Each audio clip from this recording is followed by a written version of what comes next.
Welcome back to Insights into Northeast Michigan.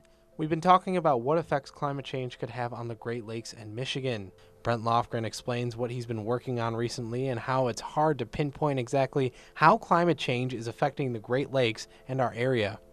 When you start asking more specific questions, like what does this do to the level of the Great Lakes? What is it going to do to this forest? What's going to be the change in temperature at one particular location? Those questions involve greater degrees of uncertainty. But uncertainty is a two-edged sword. So you can kind of make your best central tendency prediction, and things might be not as bad as that, or they might be worse. What people thought it would do to the levels of the Great Lakes was based on faulty methodology.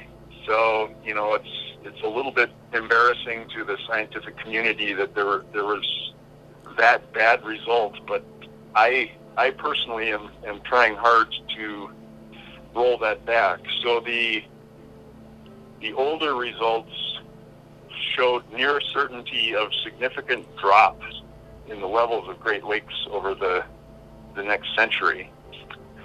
And that was due to a poor estimation of evaporation from the land surrounding the lakes, not the lakes themselves. And more recent work that I've done has shown kind of more of a central tendency toward very little change, although there's uncertainty around that. Stephanie Gandulla works for the Thunder Bay National Marine Sanctuary, home of the Great Lakes Maritime Heritage Center, a special museum dedicated to shipwrecks. But this hub of history also offers different lectures and films that focus on the environment, a place of history and education for Northeast Michigan. The Thunder Bay National Marine Sanctuary protects shipwrecks. You study different types of shipwrecks here. There's all sorts of information that you can access at the Great Lakes Maritime Heritage Center. And you go out in the field, exploring these different shipwrecks, learning, collecting data. Could there be evidence of climate change on these historic beacons? That's a great question, and yes, indeed, we are all about shipwrecks and the history of the Great Lakes here at the Heritage Center. And with the fluctuations in water levels, I think is where we would see the most direct effect on any of the shallow shipwreck sites. So these sites are protected by the cold, fresh water of Lake Huron. And those shallow sites, if they become exposed, they're no longer protected underwater, and so they would be exposed to the elements. So that's one place where we could see these changing lake levels, affect the shipwrecks. And you said deeper water generally protects some of our deeper wrecks out there. For sure. That cold, fresh water, if it's a shipwreck nearly 200 feet below the surface, it's pretty much, sealed in time. And we do have quite a few shipwrecks closer to shore, shallower waters throughout, not just the Alpena area, but as well as the Sunrise side altogether.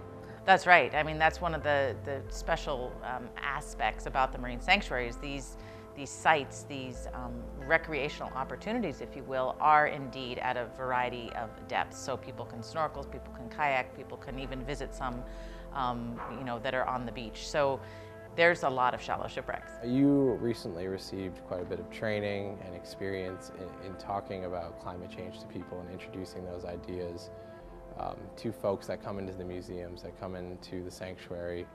Tell me about your experiences and what did you learn? So this was a great opportunity for a colleague of mine here at the sanctuary, Sarah Waters, the education coordinator, and myself received a grant to undertake very specific climate change communication training. So we're not climate scientists, but we are trained to talk to people about climate change. And this nationwide effort to train people, educators, informal educators like us, has really reached a lot of institutions and resulting in reaching a lot of the public.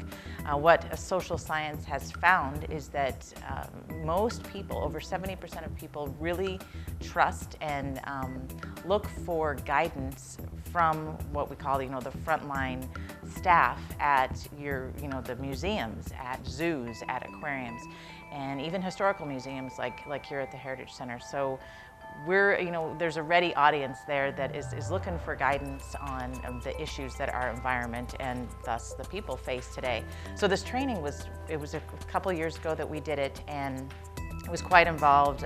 We were able to travel to 3 different zoos across the country and science institutions such as Woods Hole Oceanographic Institution, and learn from climate scientists, but more importantly, or as importantly, learn the proven and tested and true techniques in talking about climate change and how to really connect with people and access, if you will, shared values. So it was such a great lesson in how this issue transcends political viewpoints. It's all about connecting to these shared values that each of us have. That's why they're called shared.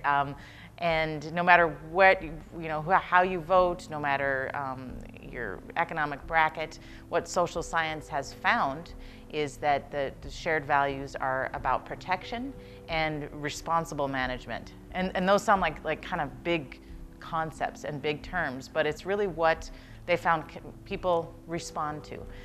And they did this social science research over thousands and thousands of interviews in the US and in Canada, thousands and thousands of people, and testing different ways of communicating and appealing to different values.